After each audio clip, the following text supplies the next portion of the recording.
I will never forget the day when I had a chat with my friend in Ethiopia, and he told me, Wayne, I would love to move to the US.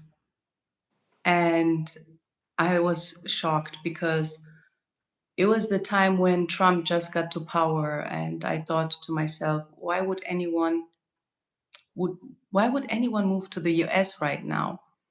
And so I told him, listen, there's so many African countries that offer opportunities.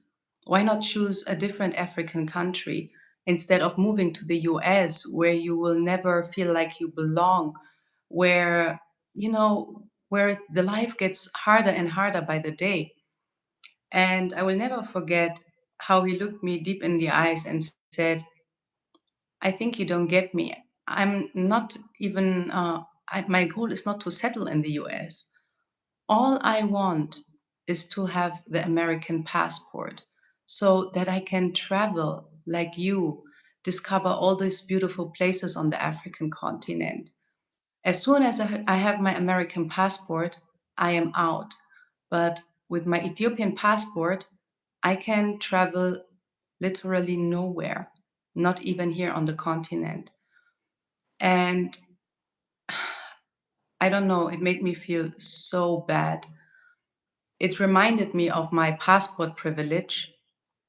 Marvin, you also have the German passport, right? Mhm. All Yeah. doors are open to us, whether we travel to, South Africa, we can enter visa free, Namibia, anywhere, right? Mhm. And I remember what I suggested to him then was, listen, why don't you turn your family home into a short-term rental? Maybe they can stop you from traveling abroad, but they cannot stop you from hosting guests from all over the world to your home. And I know it's not the same. It's not the same, even though, having this cultural exchange and meeting people, I saw what difference that made with my family in Addis Ababa, right? Hosting people from around the world. But I knew that's not enough. And tomorrow is a very big day, Marvin, because we are part of something very, very big. We are traveling to Addis Ababa, to the African Union, fam, to push for policies that fuel economic growth, visa free travel for all Africans on the African continent, and that fuel cultural exchange, trade, you know, everything that keeps us from growing on the African continent. And I'm so honored to be part of this initiative that is, a beautiful campaign by Africans Rising, a wonderful Pan-African movement of people and organizations that advocate and fight for unity, for dignity, for peace, for opportunity for all Africans and people of African descent. And in today's live stream, we want to share what this campaign is about. And we would also like to know from you, please drop it in the comments. If Africa was borderless tomorrow, what would be the first thing that you would do? Let us know in the comments. Let us know if you even hold an African passport, if you made similar experiences with visa restrictions. And yeah, Marvin, tomorrow it's about to go down. We are going to the African Union, right? Yeah, I'm ready. I'm ready for it. It's super, super fascinating or super interesting, because I can't tell you how many stories I heard, like similar to the one you like were telling me as well, or like how many Africans I know that are just in Germany or somewhere, like just to get the passport and then to go back home, basically just to have some more power or privilege in terms of traveling or like doing things. So I think it's super, super, yeah, important, and also yeah, interesting for me to see and be part of it this time, because I've been talking to so many people and like also working with different businesses here on the continent and traveling myself quite a bit. And so it's nice to also push for something that has an actual impact, that can help the continent, can help the people, and also, yeah, will support just growth for the entire continent. So I'm very happy to be part of this. Looking Yeah, forward. it's really like I'm still in disbelief. Mm. It feels like a full circle movement because, for those who don't know, Marvin and I were born and raised in Germany, and it's incredible because growing up there, at least in my case, I don't know how it was in your case, Marvin, let me know. It was only, I think, in my late teenage years, when I was 19, that I learned that Africa's colonial borders that we have today were set in stone in our capital, in Berlin, at the Berlin Congo Conference in 1884. It opened in 1884. And that was the 15th of November. And now we are heading to the African Union to participate in this forum on Borderless Africa, hosted at the African Union on the 15th of November, the day when colonial powers divided the continent. And we are there together with incredible content creators from all over the diaspora to push for a borderless Africa. That's insane. Marvin, let me know. I don't know. How was it in your case? When did you learn that the borders that we know today in Africa were drawn at the Berlin Congo Conference in Germany? Because we Mm. were taught this in school.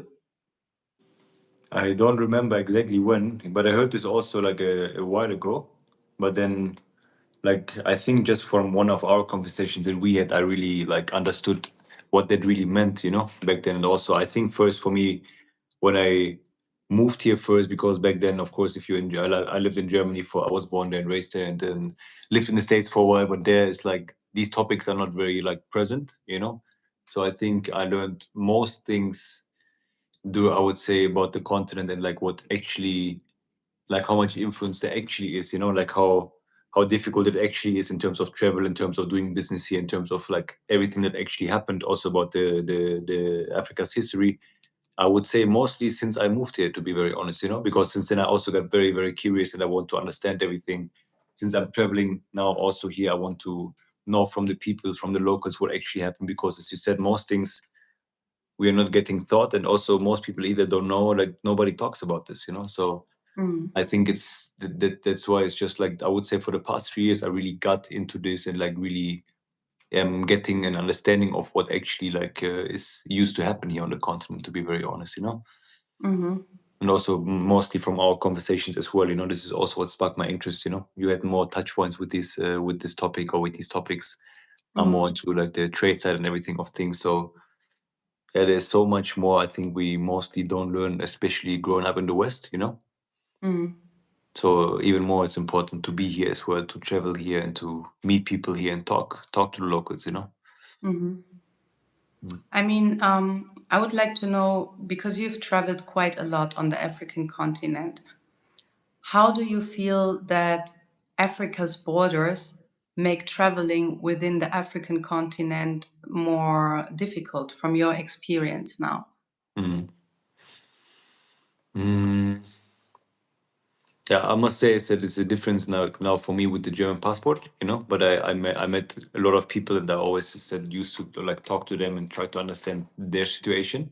And I also have a lot of Kenyan friends here, like living in Nairobi, and I hear many, many like stories as well, how difficult it is even for them to obtain a visa to go anywhere here. Not just to like the West, to Europe or whatever, even like within the African continent, how difficult it can be for them just to book it. They can't just book a flight and just go somewhere. Like now, even tomorrow, it's easy for me to apply for visa on arrival, but I would say most people they don't have this privilege here on the continent and when they go to Ethiopia. And then also, yes, someone is saying it's also quite expensive. This is also, I would say, another part of it. Like Now, when I think about it, the first time I went to Zanzibar from Nairobi here, I think it was quite expensive. It was like $450 for like a 1 hour flight for back and forth. So it's very expensive. Imagine.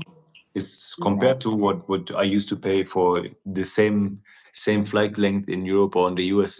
It's I don't know, like two, three, four times more expensive, you know. And I think this year when I flew, I spent like $220 or $240 or something. So the price cut in half, just because there's a new alternative, a new airline that offers this same route, the same flight route. So I see the changes happening as well. You know, it's still very difficult, but I hear also like more and more countries they offer visa-free entries for African travelers. You know, like Kenya, I think Gambia, Ghana also. I think like recently this year. Yes. Seychelles as well. So like all these countries are slowly offering this. So I see it slowly changing. You know, like it's the airfares getting a bit cheaper, at least for certain routes. You know, it's not very well connected yet. And also in terms of visas, I would say it's slowly getting easier, but it's still too difficult. I would say compared to other continents. You know, if at least from my perspective. You know, maybe you have another view on it because I think you travel even more than me through more countries here. I mean, it's just insane, you know. Just today, I was looking for flights for my mom and her friends who want to come visit me here in Kenya, Nairobi. Mm. And I found direct flights from Germany with a very well known, good airline, 485 euros. Yeah.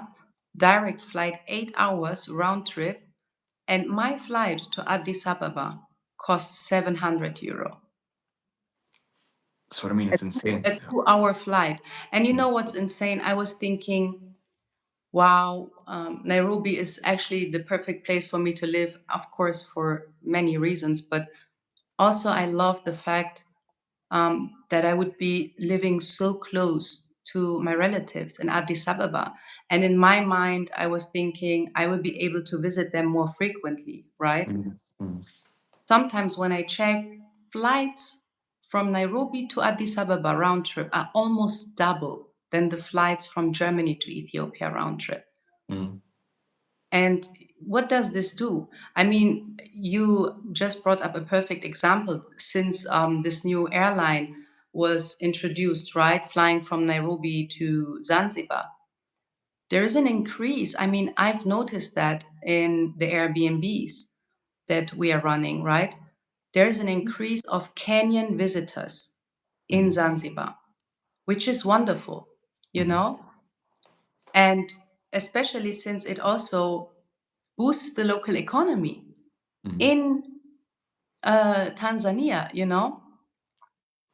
Sometimes flights from, or trips in general, from Kenya to Dubai to Italy used to be cheaper than visiting a destination nearby on the African continent. That's Now crazy. imagine what that does. It Mm, takes our dollars, our money out of the continent. And, you know, we investing that money into the economy of non-African countries. When if there was a visa-free travel, right? Or let's say if visa-free travel would lead to more airlines flying more destinations within the African continent, because whenever you ask why is it that flights are so expensive, the explanation is usually, which also makes sense, well, that's because there is not enough people traveling these routes between the African countries, right? But that is most probably, and I believe, a result of the visa restrictions. If more people could visit the island of Zanzibar, could visit Ethiopia visa free, of course, more people would, take that advantage. mm, And then, of course, flights would also go down. Now, my question to you is, Marvin, how do you think on a long term basis, right, would visa free travel impact the tourism economy on the continent? mm. Yeah, I would say in many ways, you know, like first, just as you mentioned, you know, like since flights from Kenya now, I think this airline came up or like this flight route came up, like that I took also this year. maybe just in July, July, so just a couple of months back, and Mhm. you can already see an increase of travelers from Kenya. Anyways, people want to go there, and then if it's also easy for them to access the country just due to visa options. And I think I'm not sure, but I think for Kenyans to go to Tanzania it should be visa free, if I'm not wrong. So this makes it easier. It's cheaper for them now. It's half the price just for the flights. So it's even a thing to consider now. And I think this could be the same case because I also see like an increase in Zanzibar, or like quite a lot of people from South Africa, for example, traveling to Zanzibar. So you see, like, I think the more options you get in terms of flights, like in terms of like, it's also a lack of competition. I think, it's not just the that not maybe not enough people will fly, but it's also maybe because of like it's hard to compete here with these big airlines. Or like they maybe make it difficult to start smaller airlines, so it's a bit tough. But I would say in general, this would just lead to an increase of like exchange, cultural exchange, business exchange. People would go everywhere. Like I met a lady as well. She's Kenyan, but she does business with her husband in Namibia as well. And there's no direct flight from Kenya to Namibia, for example. So like how like time consuming is this to go there to visit the country from here is not even an option because it takes the same amount of time or longer than going to any European country from here. So I think this is even like the more hurdles you have, I think the harder it is to consider even to go to the place, or like also the less people. I think also like another thing is like the more people let's say imagine many Kenyans travel to Namibia because there's another flight route and they come back, they share the experience with other people. So from there on also more and more people will think about maybe traveling to Namibia, for example. And this right now is just not the case because it's not nobody, or like very a limited amount of people is going there. So I think it's like just I don't know the right English term for it, but it's something once it starts to kick off, it will just start really rolling, because more and more people are talking about African countries, African travels, or doing more business in other African countries because they finally have a connection or access to visas, I think. Mhm. Yeah. I don't know what you think, if you have another thought to add to it, or like Yeah, how do you see it? I mean, what comes to my mind is one particular story. That was in 2022 when I was Mm, on the island of Zanzibar. A very good brother of mine, who is Senegalese and whom I became friends with in Germany, came to visit the island for the first time with his wife. She is Polish and has a German passport. mm, And so we were sitting in this beautiful beach bar, and he was so excited to finally be on the island. She had been to Zanzibar many times mm, alone, right? Many, many times because they had both invested in two plots to invest and build in the hospitality industry. So, however, I asked him, why is it actually that you never came before? And he told me it's because for 2 years his Senegalese visa got denied. Imagine, he is the one that looked like everyone around us, yet he was the one denied enter the country. And they told me so basically it was the wife who then decided to work with a lawyer in Zanzibar. And after 2 years of, I don't know how much money they spent, right, on legal fees. But thanks to that lawyer, they were able to get him the visa. It was mm, only then that they got the visa. And Marvin, I cannot even describe how ashamed I felt. mm, Ashamed, not only because, he as an African was, stopped from entering the country, he who looks like everyone on the island, while she, a European passport holder, got instant access, got visa on arrival, could unlock opportunities by land. And what made me feel ashamed on top of that was that it was her effort, a non-African woman who helped an African man together with a lawyer to enter Zanzibar. yeah, it's ridiculous. It's ridiculous. It's really, really ridiculous. It doesn't make sense to me as well. No, it doesn't. And then I think to myself, how many people were in the same situation like him, gave up, and then decided to invest their money elsewhere outside of the continent? How many? I don't even want to know. How many missed opportunities, you know? It's because it's obvious when Africans can't travel, opportunity can't either, right? And so they look for opportunities elsewhere. In Europe, they even risk their lives to cross the Mediterranean Sea. I mean, like, have we ever actually considered our, you know, the human cost of these visa restrictions? That you decide to risk your life to reach Europe, and when you could and instead actually unlock opportunities in another African country. Anyway, fam, please, if you believe that Africans should move freely, check the link in the description and please sign the petition. Sign the petition. Every signature counts. It's so important because every single signature amplifies the message in the room on November 15th when we are at the African Union. We are going to the African Union to join the Forum on Borderless Africa and push officials and decision makers for policies that allow visa free travel. And I love this idea of a African passport, Marvin. Can you imagine?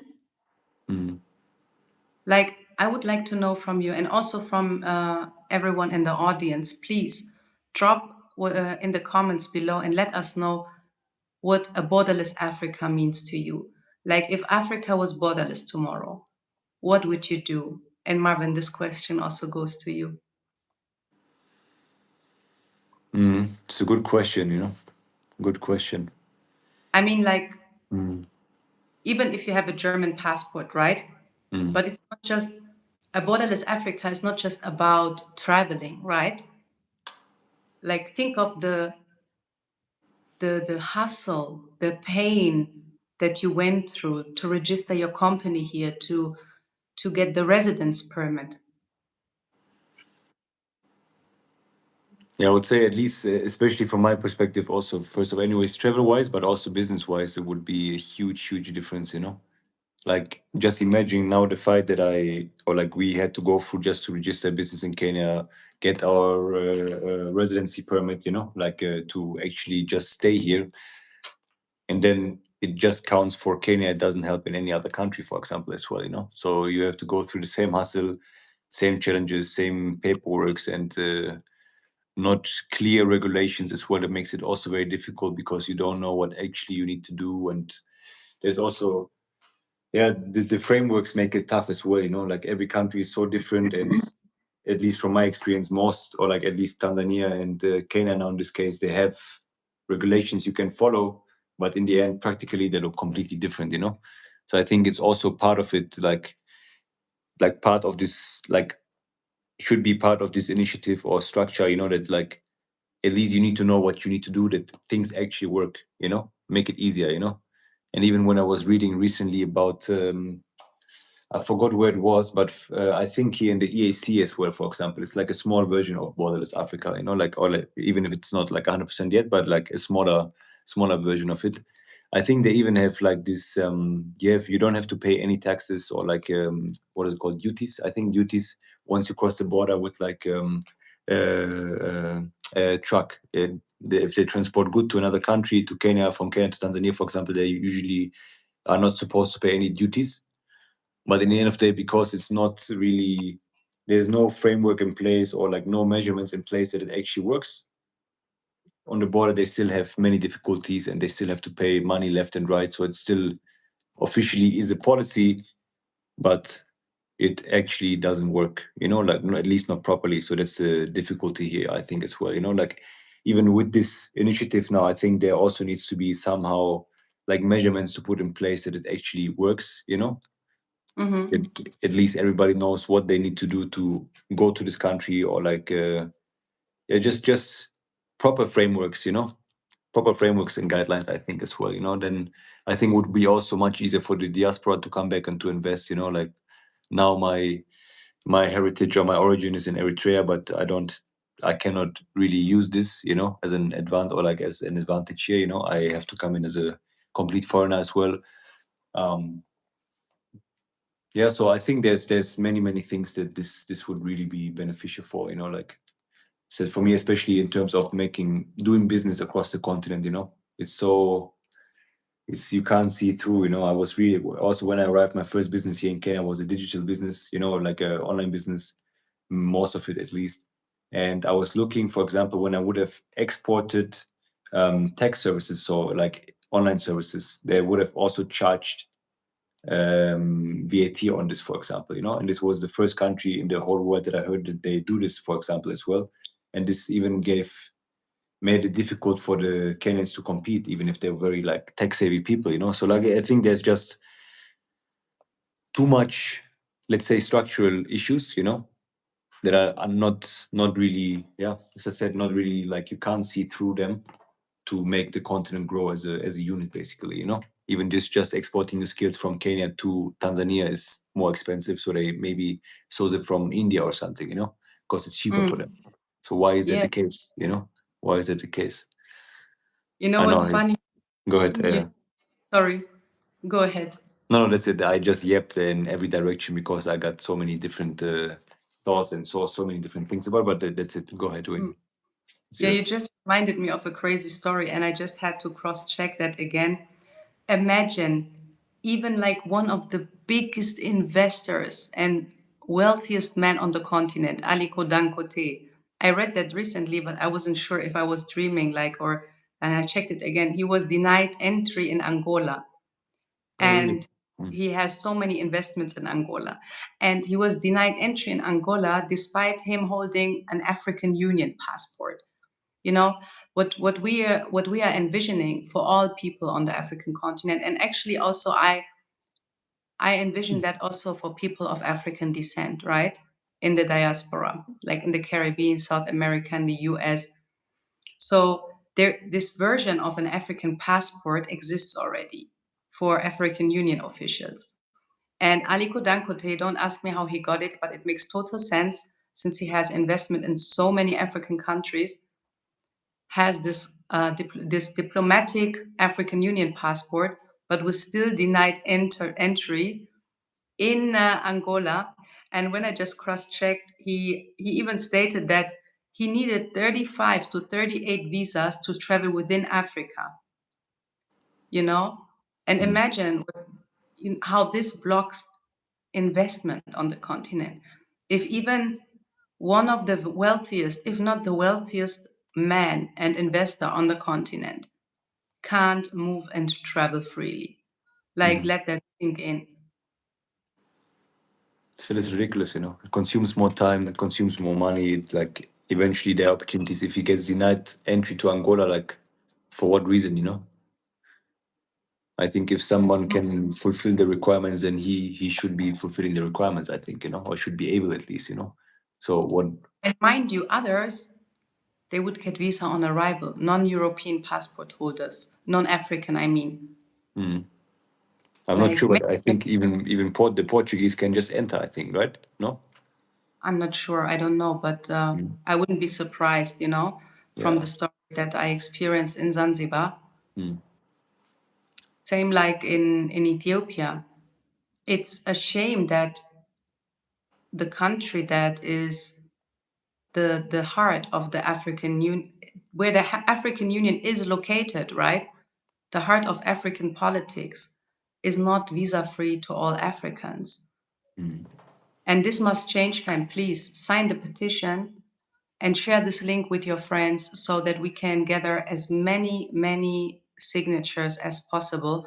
This is so important. Momentum matters this week because we are bringing the petitions to the table on the African Union and advocate for visa-free travel, for economic growth, for cultural exchange. Imagine what a borderless Africa could achieve for the continent. I really believe that so long we remain in this current state, right, it will be very, very, very difficult to, we will grow, right? Africa's growth is unstoppable, but not reach the full potential that we could. I mean, just let's look at Europe, Marvin. It's incredible. Like sometimes you can fly to a different country, this airline Ryanair, right? I once flew to, where was it? To Sweden and paid $30. Mm. And there were even flights for $15, to London. Yeah, I think the cheapest flight I took from London to Germany was like 15 pound or something. So like maybe $20 or something. So it's very cheap. But also there, like if you just look at, like we also built an e-commerce business there that also like was part of a wholesale there, like, and it's just so easy to like move goods around, it's just so easy to move goods around. It's so easy. Like we were serving customers from Germany, then to Netherlands, to France, to Italy, to Belgium, to everywhere without any issues, because you can just, once the goods are in within one of the European Union countries, you can just move them without paying another extra layer of tax on the borders or something, like, or without getting, let's say, much questions on the borders, like just much quicker, much easier. The infrastructure there, of course, is also a bit better, like than when you cross borders here, like or go long distances here as well. It's also smaller, of course, than the African continent, and they have more options in terms of moving these goods, but still, it's just, it doesn't need to be on that level tomorrow or something, but it's just like moving into the right direction, because I think we can just look at the EU, how easy it is to do business with each other, you can enter, you can have a meeting today in, as you said, in Sweden, fly back to France and fly back to Italy, go to Netherlands, go to Germany, and you still haven't paid as much as if you would take one flight from Nairobi to Uganda, still cheaper, it's, for me, still ridiculous, and then it's, again, also without any visas, you can cross the borders, you can fly in, and without any questions asked. It's like, save so much time, you save so much money, and it's just, as I said, for me, at least the way I see it now, maybe we learn also more like in the upcoming days as well, like, but there's so much more potential, and as you said, the continent is growing anyways, either way, but imagine how much more it could grow if just there's no more borders, that hold people back to travel, to do business, to invest money in other countries, I think there's so much more growth potential, that we're not even touching right now. Somebody wrote that they paid for a less than an hour flight from the Ivory Coast to Sierra Leone, $989. Is what I mean. It's so ridiculous, so ridiculous. It's so. I was checking last time. My grandma was in Eritrea, and I was checking when she was here. She was asking me, like, somehow she could call me even here in Kenya, like I was also wondering. So she asked me if I want to come over, and I was just checking for flights. It's like, I would say, the same distance as Ethiopia, 2 hours maybe. 1 hour more. Yeah, One and maybe, a half but hour more. yeah, let's say, but not much more, Yeah.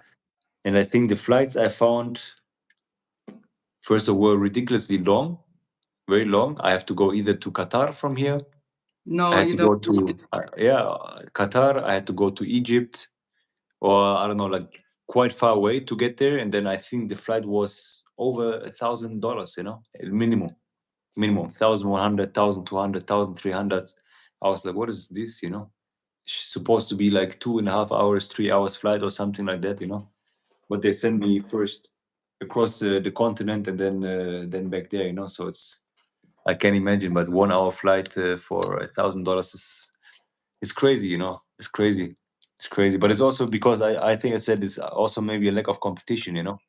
Because the airlines, there are not enough airlines. Yeah, because maybe not enough people are flying. I'm not sure about Yes, it. yes, Yeah. because if there is a big demand, then also the competition will grow. Yeah. Don't. But also. Yeah, but also I think they can choose because it's most of the time they are like the biggest airline in the country. They can choose the prices, I think, sometimes, and then you also don't have much, very many good roads. Like, so in case you want to drive, it's also taking a long time. It's difficult. Just as an example, even from me driving here from Nairobi to the coast here in Kenya is a hustle. It takes a lot of time. This gives me minimum 10 heart attacks on the way. I see 3 accidents along the way. So it's like just going to the coast from here is difficult. It's not easy. And I would say the same thing is like cross borders. The roads are Mm, not the best sometimes, so it take a long time. You don't have many buses or proper buses, not proper mm, infrastructure, not the best train system that can bring you there, so the airlines can charge what they want as well, because there's no, what other option do you have? What other mm, option do you have? nothing. It's really so sad. Ed Talto, thank you so much for signing the petition. We appreciate you. If you haven't done so yet, please click the link in the description below and sign the petition to support the vision of a borderless Africa, so that our people can move freely, can invest, can travel. And one last thing that comes to my mind before I want to close down this live stream, when I think about traveling and cultural exchange. Mm. Growing up in Europe, and we have mentioned already how affordable it is to fly from one country to the other, right? So affordable that even school trips, it's common that school trips are done in 10th grade, to a different country. I remember one class in my school went to Malta. My class did a trip to Prague, which the country is Czechoslovakia, right? And Polish. so, Mm.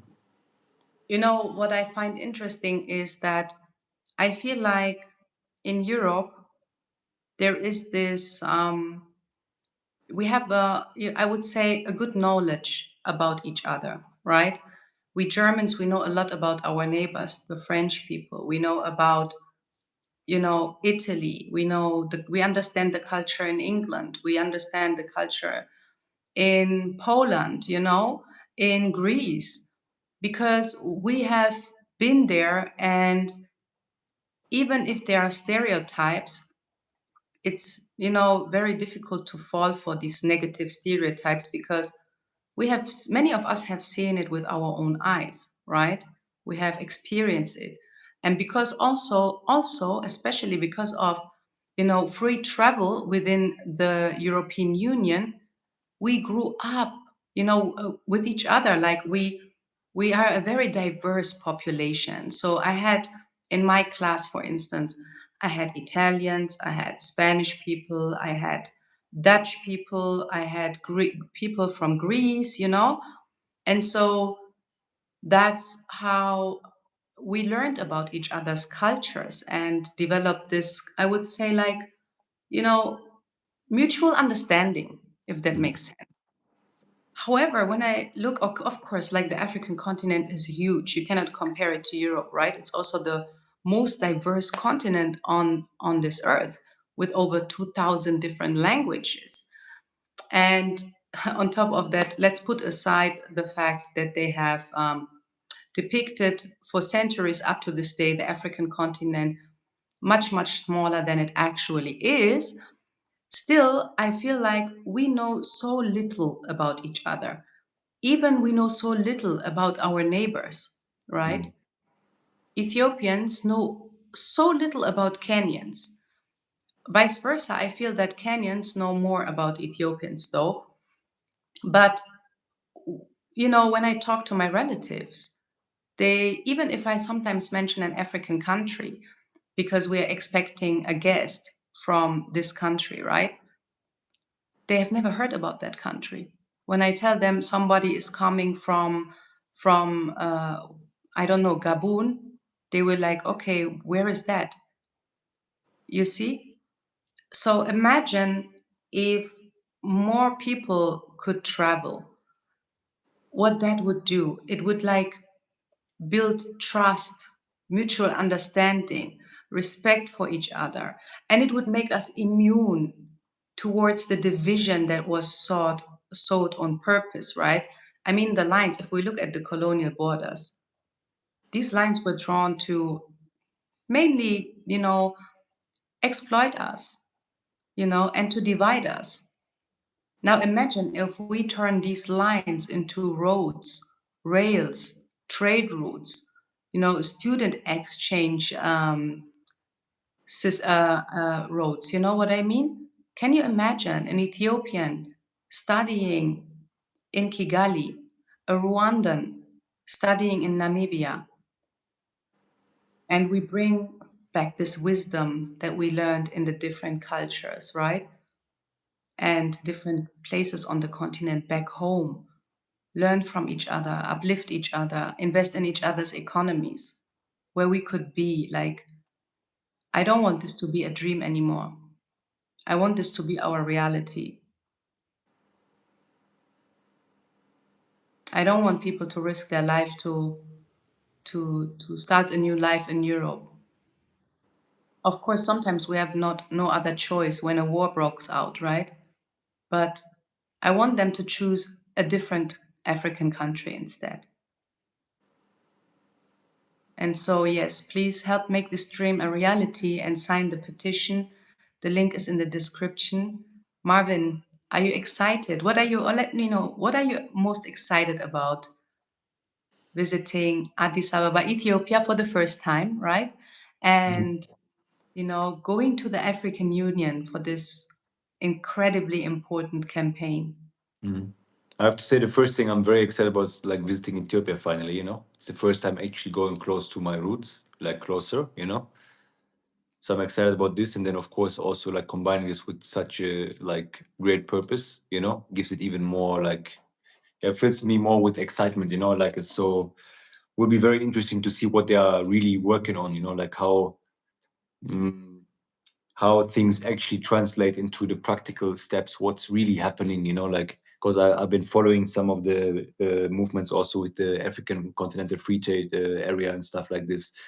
I've been reading, I've been observing, but like things are just slow.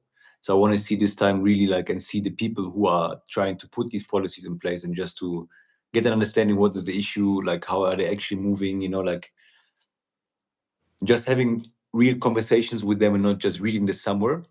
I think this fills me with most excitement because then I can tell what's actually happening. And yeah, I would say I'm just super curious to get into the heads as well, like to be part of it and to maybe give also share one or two or three of my thoughts and my ideas, whatever, like, and just by also with what we do in our business, also being part of this change anyways, and then also maybe having a bit more of a push towards them to show that we are actually trying to be part of this change, but they also have to, they give them basically more reasons to implement things, as well. Mm-hmm. That's Mm-hmm. what I would say, like how about you? Like what are you most excited about tomorrow or like the next few days? Wow. I think, yeah, I don't know. It's actually two things. It's one, I'm still trying to process everything, right? Mhm. Um, that we are involved in this, that we can make a change. That's incredible for me. I mean, and I really hope we can really, make a change and be part of this shift. I really want to see in my lifetime that Africans can travel freely in on the African continent, and that I can one day invite my family members to visit me in Zanzibar. Mhm. It's so sad, so sad. And so what I'm most I would say excited about is, I guess, for those who don't know, I used to live in Ethiopia for almost 2 years, and my family home is a 10-minute walk from the African Union. And so I used to pass this African Union building, the headquarters, almost every day, because my favorite place for breakfast was right opposite of the African Union. And I would always look at this building and think, wow, what are you guys actually doing? Our continent is a mess, really. Spending thousands on traveling across the continent for meetings here, meetings there, and allow our people to be disrespected everywhere they go. You know, if they want to travel to Europe, visa denied here, visa. Oh my God, now you remind me of something. I think it was the US Embassy or something, or Europe, I'm not sure. Do you know how much money they made from visa applications from Africans that were declined? Mhm. This was billions in a year. I have to find the number again. Yeah, yeah, yeah. And they can, as also the American Embassy is the biggest scam. I mean, I pass it so often here in Nairobi, Kenya, right? And you see people lining up in front of the American Embassy. And you know, you have to pay upfront $100, and they can deny your visa without, and they don't owe you any explanation. Can you imagine how much money they are making from our continent? I mean, when I just look at the line standing in front, just the American embassy, you know, applying for a visa, then you have the German embassy, you have the French embassy, you have the British embassy, you know, all have the same rules and regulations. We pay for the visa up front, get visa denied one after the other, you know. But the other way around, on the airport, they're entering visa free with visa on arrival, pay $30 for a visa, and come here, invest in our continent, engage in exploitative businesses. If we want the people, the world, to finally respect us, I always say that, and I'm going to say that again. If we want to be respected, then we have to start respecting ourselves. And that starts with the African Union doing their goddamn job, making it easy for its own people to travel, to do business, to invest, to study. So I'm really excited about being in this building. It feels like a full circle moment, being born and raised in a country where these borders were, you know, created. And then on the same day, you know, when these borders were created in Berlin, finally being in this building that I passed for 2 years almost every day to participate in a campaign.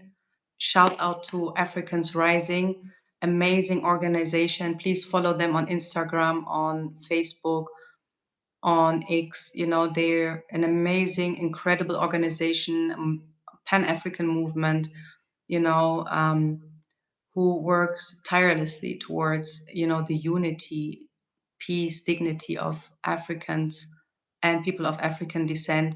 So being part of this campaign, you know, never saw that coming, Marvin. So I'm super excited, you know. Yeah, me neither. I would believe it when we're there, you know. Yes. I And we believe will keep it. you updated. We will keep you updated. So if you haven't done so already, please sign the petition. You know, the link is in the description.